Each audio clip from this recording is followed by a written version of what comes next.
할렐루야. 네, 사랑하는 성도님들, 오늘은 요한복음 5장 1절부터 18절의 말씀을 함께 나누기 원합니다. 오늘 우리가 나눌 본문의 배경은 바로 예루살렘 성에 있었던 베데스다라고 하는 못입니다. 우리가 흔히 생각하는 연못, 물고기 떼가 다니고 아름다운 자연 환경이 그려지는 그런 연못이 아니라 예루살렘 성 안에 있었던 물 저장 창고입니다. 그 당시 이 베데스다 못은 병원으로 사용되는 곳이었는데 환자의 식수나 혹은 수술이나 치료에 필요한 깨끗한 물을 저장하는 그런 창고였죠. 베데스다라고 하는 이름의 뜻은 바로 자비의 집입니다. 그러니 자비가 필요했던 많은 사람들, 오늘 본문에 보니까 그 안에 많은 병자, 맹인, 다리 저는 사람, 혈기 많은 사람, 이렇게 치료가 필요한 사람들, 자비와 도움을 간절히 바라는 그런 사람들이 그곳에 늘 가득했던 거예요. 그들이 기다리고 있었던 것이 있습니다. 오늘 본문 3절과 4절을 보니까 물의 움직임을 기다리는 거예요. 천사가 가끔 못에 내려와 물을 움직이게 하는데 움직인 후에 먼저 들어가는 자는 어떤 병에 걸렸든지 낫게 되미로라. 실제로 그곳에서 치유가 있었던 것 같습니다.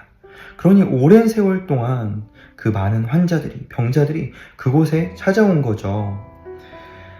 천사가 내려올 때 가장 먼저 물에 들어가는 자는 어떤 병이든 치유받는다. 이것 때문에 많은 사람들이 기다렸던 것입니다. 그런데 그들은 과연 누구를 기다렸는가? 오늘 본문 속에 천사라는 단어가 나오는 걸 보니까 이들이 하나님의 자비의 하나님을 기다렸겠구나 라고 생각할 수 있겠지만 그렇지 않다라는 데에 더 많은 무게가 쏠립니다. 고고학자들에 의해서 로마의 신상 일부가 바로 그 베데스다 못이 있었던 자리에서 발견이 된 것입니다. 로마의 신 중 어떤 신이었냐면 의술의 신이라고 불리는 에스클레피우스라는 신의 신상 일부가 거기에서 발견된 거예요.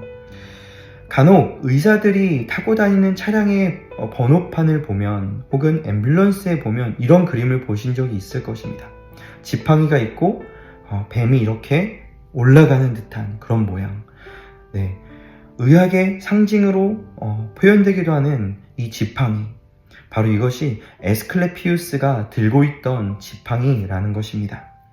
그러니까 이렇게 생각해 볼 수 있지 않을까요? 베데스다에 온 병자들이 간절하게 기다렸던 것은 하나님의 자비가 아니라 자신을 치료해 줄 에스클레피우스의 자비, 이렇게 말할 수 있지 않을까요?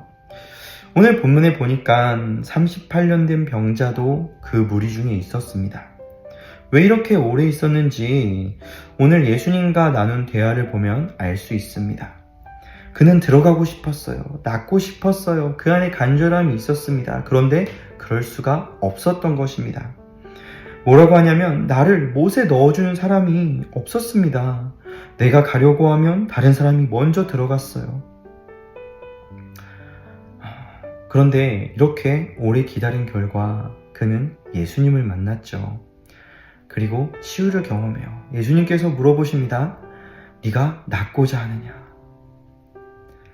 일어나 너의 자리를 들고 걸어가라. 이 예수님의 말씀과 함께 38년 동안이나 앓고 있었던 그 질병에서 치유되고 자유케 되는 은혜를 이 병자가 누리게 됩니다. 사랑하는 성도님들, 저는 오늘 본문을 묵상하면서 마치 이 베데스다의 연못이 이 세상에 축소판인 것처럼 느껴졌습니다. 사람들은 여전히 죄를 짓고 그리고 헛된 기대와 바램 속에서 자신의 성공과 번영과 축복을 위해서 살아가고 있었어요. 그런데 우리 주님은요, 이런 사람들, 이런 죄인들이 득식을 한 바로 이 땅으로 찾아오신 것입니다. 예수님에 대한 기대나 하나님의 자비를 구하는 것이 아니라 자신을 치료해 줄 에스클레피우스의 이 치유와 자비를 기다렸던 이 사람들 사이로 예수님께서 찾아오신 것처럼 예수님은 수많은 죄인들, 여전히 죄인인 사람들의 틈으로 이 세상 가운데로 오신 거예요. 왜요? 구원을 위해서. 완전한 자유와 회복을 위해서. 그 구원의 은혜를 우리가 누리고 살아가고 있지 않습니까? 주님이 나에게 오셨기 때문에.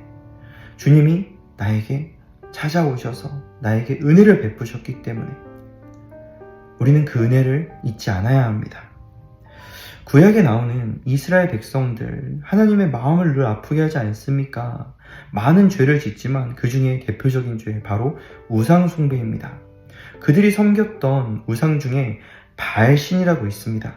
그들이 왜 바알을 섬겼을까요? 그들이 믿기로 바알, 풍요의 신이니까 그 바알을 섬기면, 그에게 제사하면 그가 나에게 우리 집에 풍요를 가져다 줄 거야. 농사가 잘 되게 해줄 거야.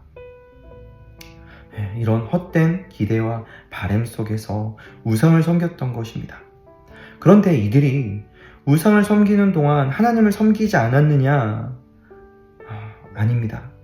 그들은 단 한 번도 하나님을 섬기지 않은 적이 없어요. 하나님께 제사하고 하나님을 예배했습니다. 그런데 동시에 우상을 섬겼다라는 것입니다. 이와 같이 이 땅의 많은 그리스도인들이 교회를 다니고 하나님을 섬긴다고 말하지만 자신에게 성공과 번영과 축복을 가져다 줄 무언가를 붙잡고 살아가지 않나 라는 생각을 해보게 됩니다. 성도님들, 저를 비롯한 모든 사람들은요, 마음속에 어떤 갈망, 간절함, 그런 것들이 있습니다.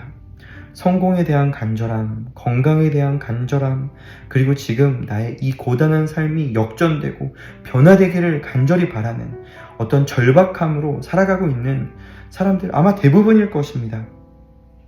베데스다 연못의 병자들이 간절한 마음으로 치유를 구했던 것처럼요. 그런데 우리가 꼭 기억해야 될 것은 우리 마음속에 있는 그 간절함을 가지고 나는 누구에게 나아가고 있는가 라는 것입니다. 우리는 하나님의 은혜를 경험했고 하나님을 섬기는 자들입니다. 정말로 나는 내 삶 가운데 하나님의 자비를 구하고 있는지, 하나님을 나의 소망 삼고 있는지, 아니면 오늘 베데스다 연못에 많은 사람들이 기다리고 있었던 그 에스클레피우스의 자비가 아닌지, 혹은 바알신의 풍요가 아닌지, 우리는 우리의 삶을 오늘 말씀을 통해서 점검해 봐야 될 줄로 믿습니다. 주님은 이런 나도 찾아오셨습니다.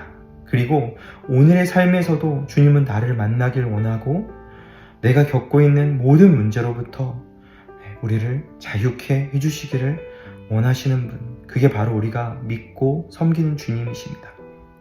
많은 사람들이 주님을 섬긴다고 말하면서도 시선을 다른 곳으로 향하고 있지 않습니까?